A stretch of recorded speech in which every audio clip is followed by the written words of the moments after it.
interview with you and Natasha Trethewey on Southern Spaces, and one of the things you mentioned is that you feel more comfortable speaking about race than about sexuality.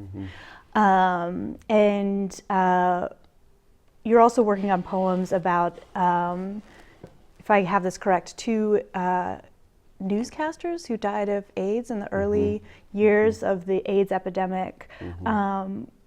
Are you attempting to take on that subject matter more explicitly now? Is that something that you're invested in? Yes. Well, I think I've always been invested in taking on that subject matter in my writing. When I was talking to Natasha, I literally meant my mouth. Like I literally meant, like for instance, even last night when I was reading poems, you know, there's a thing that's like, can they handle it? Can they do it? You know, and I start being everybody's. I turn into what I was growing up, which is my parents' parent. You know, and so I start treating the audience in the same way, which I probably shouldn't do, but I do, right? And it has to do with why and how I choose the poems that I'm going to read at a reading. If I'm reading for Cave Canem, then I probably quite purposely read as many gay poems as I possibly can.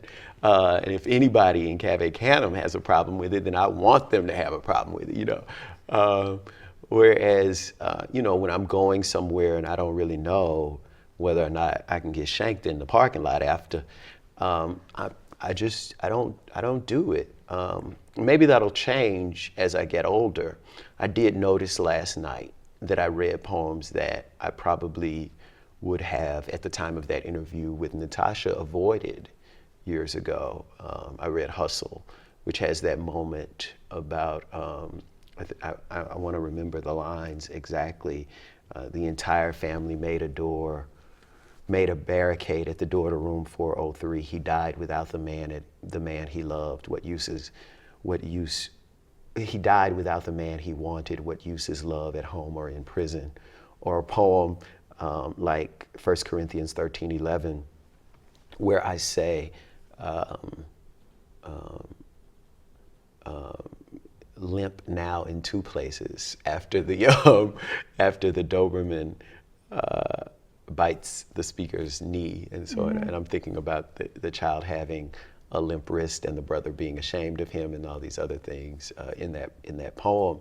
But then there are other poems, particularly erotic poems, that I am committed to writing. I always will write, that I think are very important. But I also have, and I think that it's important that I am identified with those poems. Like, it's important to me that I am identified with those poems. It's important to me that those poems are in my books.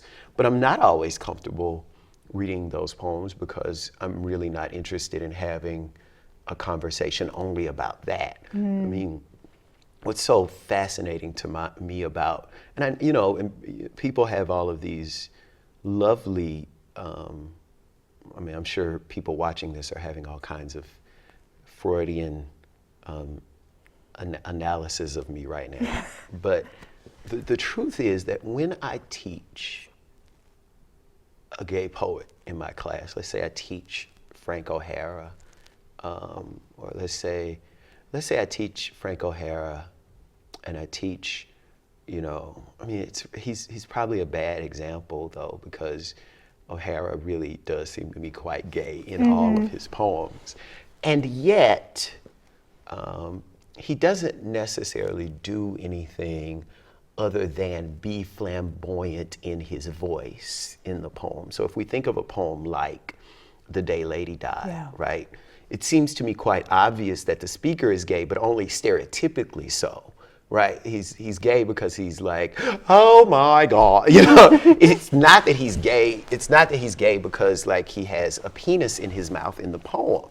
Yeah. But if I teach The Day Lady Died, and I tell students that Frank O'Hara was gay before they read the poem, those cigarettes in that poem become penises. Oh yeah, yeah. Do you know what I'm saying? And I'm like, damn, well, And you know, so it's a thing about the conversation I want to have and the conversation I don't want to have. And the truth about reading poems of homoerotic nature, homoerotic desire, is that that's what the entire conversation becomes about. And so you may have read 300 other poems, but what happens in the 18-year-old mind, because the 18-year-old mind is still stuck with that ass taboo, is that that's all they heard, and that's what they have to figure out. You know, well, he read all these poems, but what did this mean?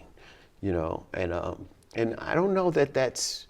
I'm not sure if that's what my job is when I go to a school. And I also don't want to spend a Q&A answering questions about my sexuality.